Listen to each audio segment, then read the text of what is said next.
चला खूप काम बाकी. होय ग राणी, अगं लगीन ठरलंय ना तुझं आता, मग फॅक्टरीत कशी आलीस? कशी आली म्हणजे? अगं लग्न झाल्यावर सुद्धा मी इथंच काम करणार आहे. अगं मग घरचं कोण बघणार? नवरा करू देईल का फॅक्टरीत काम तुला? अगं तसं कबूलच करून घेतलंय मी बघायच्या दिवशी. मी म्हणजे इंद्रजित सरांनी तसं कबूल करून घेतलंय नवऱ्या मुलाकडून. इंद्रजीत सरांनी कबूल करून घेतलंय म्हणल्यावर तुझ्या नवऱ्याला तुला फॅक्टरीत कामाला पाठवावंच लागणार. काय ग? मग काय, तुला सुखाने संसार करायचा असला ना तर नक्कीच पाठवाल बघ. अगं तुझ्या हातात चुडा खरंच शोभून दिसतोय ग. या बांगड्यांची किणकिण नव्या नवरीला आवडीची असते खरं तर, पण माझ्यासाठी हीच किणकिण नकोशी होती. या किणकिणीने मला आता सारखं तेच आठवत राहील जे घडायला नको होतं. राणी, तुम्हाला सगळ्यांना सरांनी वर केबिन मध्ये बोलवले. गोट्या, कोणाला तरी बोलून तू पण वर आहे. हो सर. अगं काय झालं? घाबरू नका, काहीतरी काम असेल म्हणून बोलवलंय. चला जाऊ, चल चल गोटी.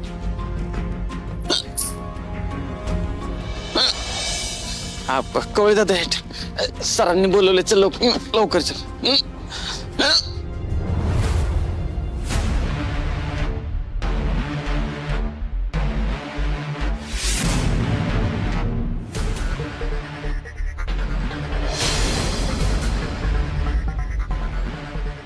माय गॉड, इतक्या ॲटिट्यूडने डॉक्युमेंट्स रीड करतेस जसं काय आम्ही प्रोफेशनल वकील आणून बसवला इथे.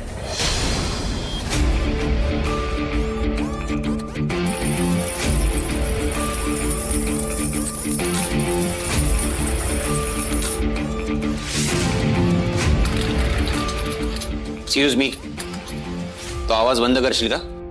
मला इरिटेट होतोय. सर मग हे टायपिंग पण बंद करावं लागेल, तरच आवाज बंद होईल. तू आणि तुझ्या प्रत्येक गोष्टी इतक्या इरिटेटिंग कशा असू शकतात मला कळतच नाही.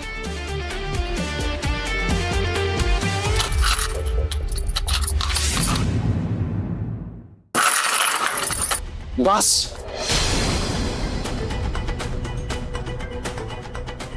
ते काम बंद कर आणि उभी राहा.